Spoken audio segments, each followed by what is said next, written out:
Come Deliverance 2 just came out and the hype is unreal. The reviews are bumping, everyone's streaming, creators are making videos, everyone was kung fu fighting, but you're just not feeling it. The game isn't clicking for you. Maybe it's the combat, perhaps you have a feeling of aimlessness after the prologue, or the world just isn't capturing you. Whatever it is, I want to help you out in this video today by going over the two biggest pain points I'm seeing: the combat scaling for this game and the open world adventure. As a quick heads up, all of my KCD2 content is spoiler free, so I'm not going to be going into some sort of min-max way of playing. Rather, I'm going to explain the systems that exist within this game so that you can better understand how to play your game your way. Also, if this is your first time on my channel, the way I do things is by uploading the knowledge of my videos. So why things seem so difficult is how this game scales a lot of its systems. For instance, your sword requires stats that then dictate how much additional damage it will get from strength and how much stamina it will take to swing from agility. Each point above the requirement will start to increase both of these values. Then your actual skill in that weapon speeds up your attacks, increases damage, and reduces the chance for enemies to block your attacks. So as you level, the combat that feels super punishing is because you're fighting foes on par with you from a stat perspective, like that bandit who probably has the same stats as you. Once you really max out the first map, you'll start to kill them in 2 to 3 swings, depending on, what's going on. The other thing I'm going to talk about is how you really need to turn off the part of your brain that says complete a quest journal. Nay, enjoy this game. Play it like you would a true open world RPG like an Elder Scrolls. Create the journeys you want. Trespassing? Well, that's just an obstacle to steal stuff, really. Someone says don't do something, punch them in the face. The game empowers you with a ton of player agency. So take advantage of that. We're so locked in the creed of min-maxing and following guide videos, the game wants to help buck that and encourage you to play how you want. So when you boot up KCD2 again, ask yourself, what do you truly want to do? Rather than just looking at a list of objectives and going full completionist. I promise if you take that route, you're going to find a ton of things to do that will, ironically, lead to a huge list of objectives to go completionist on. But that's too long to watch this entire video. So if that's all you wanted to know, please feel free to shut the video down and get back to enjoying your journey in medieval Bohemia. You can navigate to any part of this video that interests you the most using the chapters with the timeline and the description. And if you've not yet picked up Kingdom Come Deliverance 2, swear I'm a good YouTuber, you can buy the game using my Fanatical link in the description and pinned comment. It's 15% off with Fanatical 15 at checkout. You'll get a Steam key and I earn an 8% commission, so it's an awesome way to support the channel. And lastly, don't forget to check me out on Twitch where I stream and I also recorded most of this video. But let's get started on why you are struggling in Kingdom Come Deliverance 2. So jumping into the game, let me help make my point here. So here's my character that I've rolled back to for my streams, and currently I'm streaming right now. So this character's level 14, got 14 strength, 14 agility, 14 what have you. Combat here, you can see we have 15 warfare, 16 swords. That is important for what we're about to talk about. So one big thing too we want to take note of here is I am using, for those wondering, this armor is the armor you get from the Twitch drops, that thing that's active for a couple more days. I'm using a broadsword. The broadsword has a minimum strength of 10 and a minimum agility of 11. This is important because we want to take a look over at this portion. Coming into our skill, no, this was right. Coming over here into strength, we've got, which one is it? Train hard and fight easy. The required strength for all weapons will be 2 less for you. In general, if you have a lower strength than the weapon requires, you will do less damage than it. We all know that. That kind of makes sense, right? Conversely, if your strength is higher, you'll do more damage. With this perk, you'll reach that state sooner. So this goes into what I was talking about in the intro, between character power and you as the player, your player power. You will have learned the game better and you'll have learned to understand how to approach things better. So this is what we're going to be breaking into here and showing that off. As you go through the game and as you progress and as you understand how to fight things, how to get better combos, how to do master strikes, how to do feints, all that stuff, you are the player, your knowledge of the game is increasing. You are learning how to deal with your obstacles at a better rate. But your character power, the character that you're physically playing in this game, their skill gets better, obviously, the more that you're going to do combat. But conversely, too, looking at it, yeah, sure, combat does better, but that actually raising your strength means that you will now do more damage with the perk that you're, with the weapon that you're using. And this progresses, right? Okay, now it's 5 lower, meaning that that 10 required strength weapon now requires 5 less. And I now have a larger disparity between my actual stat, which in this case is 14, and the requirement, which will be hypothetically 5. So that gives you an idea for you progressing through the game. Yeah, sure, you're going to know how to do more, but even the character itself will do more natural damage because of this perk alone. And if we look at this on agility, we've got the same ability here, Deft Hands. The required agility for all weapons will reduce by 5. In general, if you have a lower agility than the weapon requires, you will find it will be more difficult to fight with. If on the other hand, you have a higher agility, the stamina difficulty will drop. So now you will have less of a stamina drain when you're fighting things. Maybe you're fighting things right now and you're like, dude, I just keep running out of stamina. This is a pain in the ass. Well, it's because you don't have a high enough disparity between the agility required and the agility you've got to get a good amount of stamina ahead of the weapon. So it drains. Linking this back over here, or over to our combat skills, let's look at swords and opening strike here. If you successfully wound an opponent by a strike to an uncovered zone, it will be more difficult for the opponent to block your subsequent attacks. That alone gives you an idea of, hey, just this perk makes it easier for me to hit targets. Maybe you're saying, hey, I'm blocking and then riposting, but they're blocking and riposting me, because the AI gets to do what you're doing.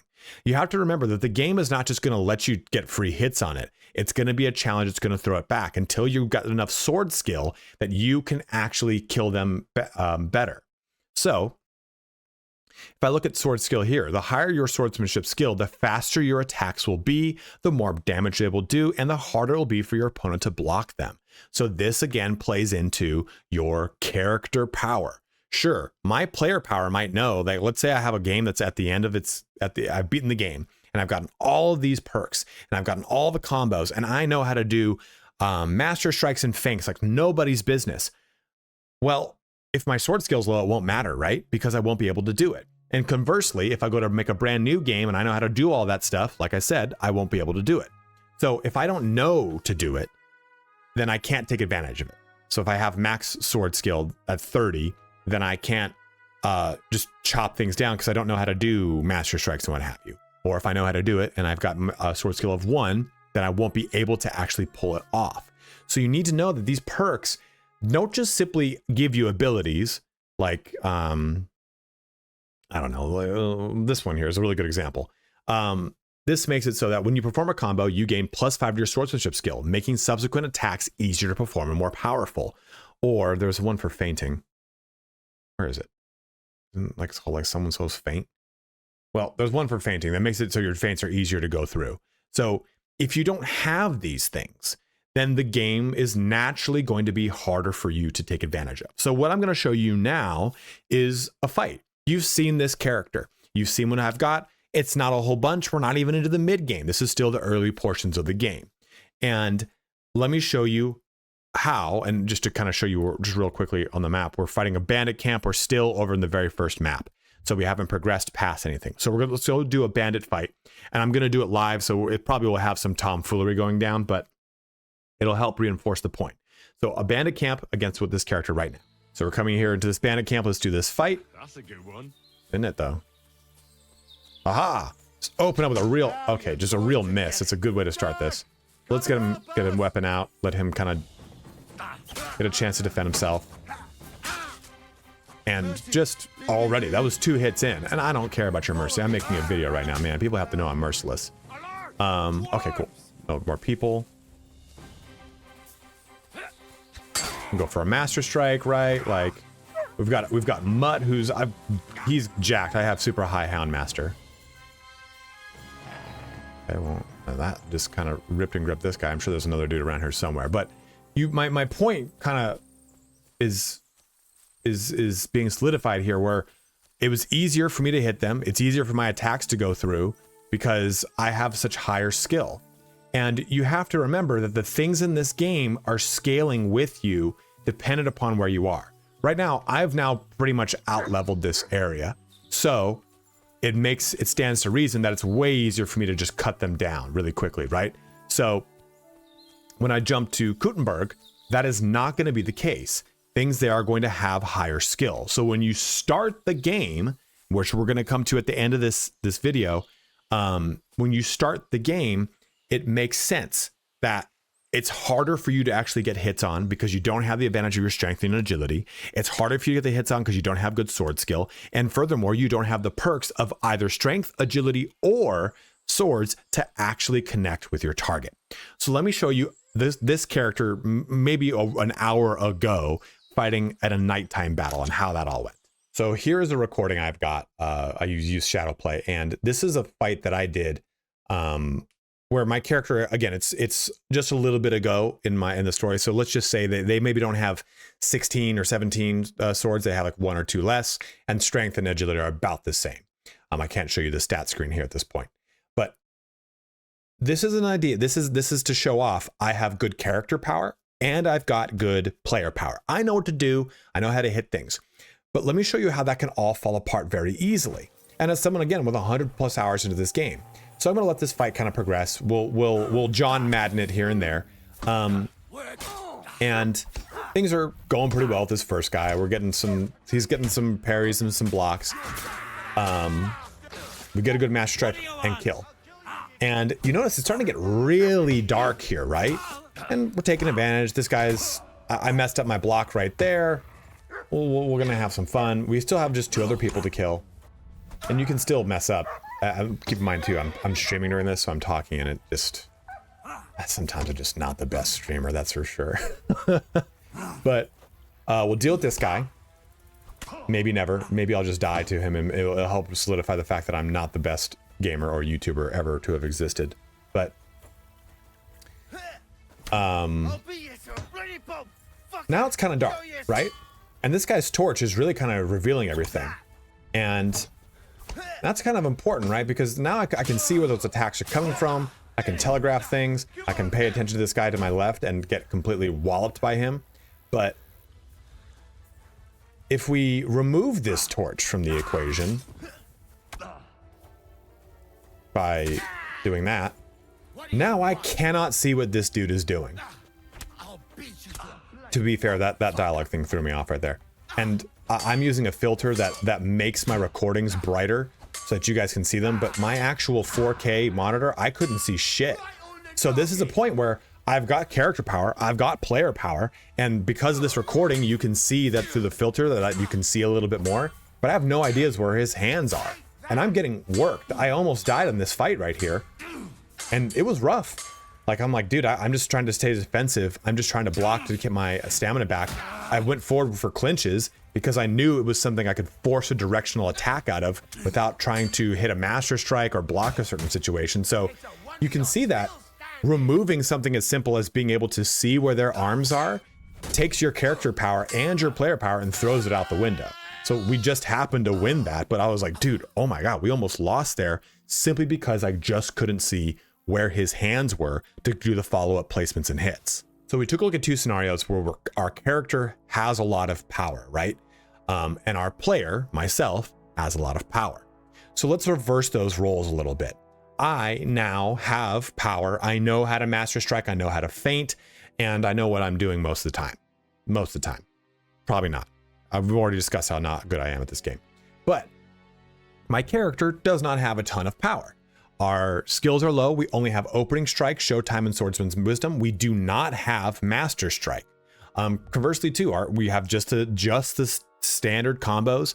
I'm not using any kind of shield. I don't have great armor on.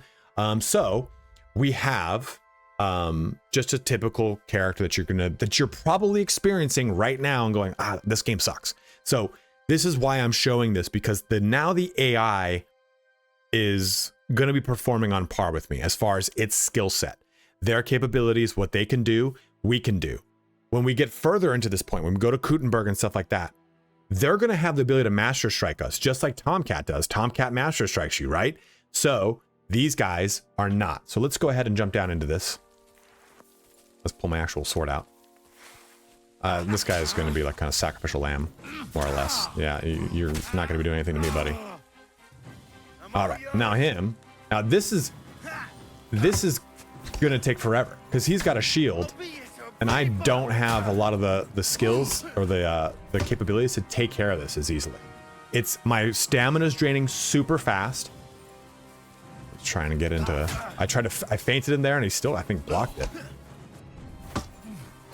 Because my attacks are not as powerful, my attacks are not as quick, so it's going to be a lot easier for him to keep at least a good footing in this fight. And this is all relegated to my character's actual stat. I mean, we can try to bind him up a little bit, because I know how to do that, right? Yeah, I know, buddy. And it's way easier for him to block into stuff. I mean, granted, again, he has a shield too, right?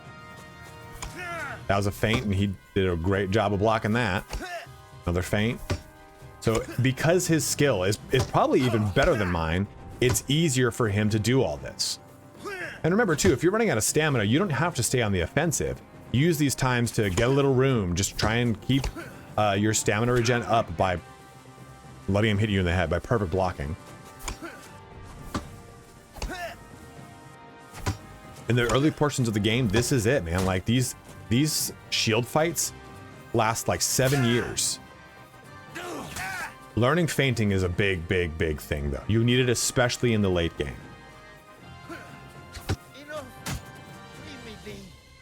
I can't. It's a YouTube video and they desire blood. So hopefully this gives you an idea of how combat is going to scale with you as a character. Less so much you as a player. Sure, my ability to play the game has increased, so it's easier for me to fight this fight. But still, I mean, there's plenty of times where I misclicked. You saw, I got the little broken red shield, and he punished me pretty hard for it. So just remember that. Yeah, it. Just take your weapon out. Can we kill this man? Okay, we're just not gonna do that. Thank you. So just remember, this is foolish. What are we doing here? What's going on? What is this? There we go. Yeah. So either way, what I was saying is that as you get better at the game, it's not going to matter. And what you're struggling with right now is your character sucks, and that's just part of the process of this game. Even me not being able to like completely kill this guy off is just because I'm not doing a lot of damage with my sword skill right now.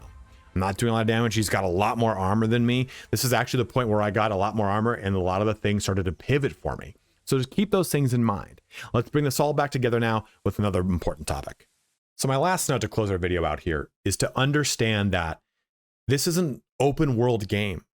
Do whatever the hell you want. Approach this game more like a Skyrim or a Morrowind. Don't approach this game like a CRPG, which I mean, even if you think of Baldur's Gate 3, which is one of my favorite games of all time now, Baldur's Gate 3 gives you direction via the quest locations. Hey, you have a pretty clear-cut linear path of what to do. That is not true here with Kingdom Come Deliverance 2. If you find yourself finishing the prologue and going, well, let's start to do in this game, this is kind of boring, choose a direction and just keep walking forward. You're going to discover things. You're going to be able to do little tiny side tasks or quests, even doing the quests that they lay out for you. Hey, go find Mutt. Hey, go talk to Tomcat.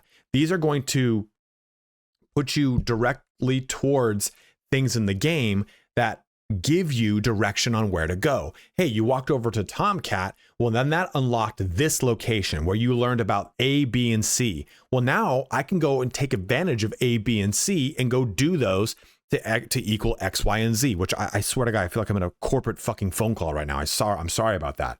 But my point remains here that taking the little breadcrumbs that they give you lead to pretty big chunks of pizza. Pretty big chunks of bread. I don't know, man. Like, you follow those breadcrumbs to get to the treasure at the end of the rainbow. Don't know where I'm going with that. But again, what I'm saying here is, use this open world to your advantage. There's a lot that you can really do in this game that is exciting and it's fun. And I'll tell you that I did not think that was the case when I first started playing. I finished up the prologue. I was an hour or two in and I was like, this game is fucking stupid. Why do people like this game? why do people recommend this game to me? I feel like everyone's just lying to me. And the more I got into it, the more I was like, oh, I have to stop framing this like a fantasy RPG game, which gives me a lot of really good, go here, journal entry, go here, journal entry. You're not playing a journal, you're playing a game in this case. This is very similar to doing whatever you want in Red Dead Redemption 2, doing whatever you want in Skyrim or Oblivion or Morrowind or Elder Scrolls, right? So this is really your chance to break that mindset that tells you, play these quests, do these things, hit these objectives, complete this stuff, completionists. Just go ahead and have fun with it. And I think if you do that, because that's what I needed to do. Once I did that, it changed this game entirely for me. And I actually started to have fun with it versus resisting it and thinking, I just have to do this because I got to make content for it or because I need to make money or start selling my feet online or whatever. Doing that, and I'm not saying like I eventually came around to it. It was like a switch. I did that, and 20 minutes later, I was like, well, this game's actually a lot of fun. So that's my encouragement to you. Don't bounce off of the combat. The combat becomes rewarding, but the combat becomes challenging in the same way that Ghost of Tsushima does. Like I said before, it will reward you the longer you play, but it rewards you in different ways where you're not just hitting bullet sponges like you do in a lot of these games. You deal with AI that is more difficult to deal with because it knows how to use its techniques and its tools better than you do, or it has the same ones you do. They're going to use combos or use more combos than you. They're going to master strike you. All sorts of things will start to unlock as you progress through the combat system, which you will master, you'll get really good at, then you'll get to the next area and go, I was a fool. So please stick with the game. You will really enjoy it. And this is, again, coming from someone who did not like the first one, who started to bounce off of the second one and just broke through that barrier. Then I was like, aha, there it is. And if you have any questions, you have any concerns, you have any points that are really bothering you, that are really just your big hold up, whatever it is, just go ahead and let me know. I'll do whatever I can to help out in the comment section below. And if you see people saying stuff, jump in, tell them what you did that really kind of helped push you through the game. I know it's one of those games that has a ton of hype behind it, but I think that hype now, after having really pushed through a lot of it, is definitely worth it. But as always, guys, thank you so much for watching here today. Have a good one and take care.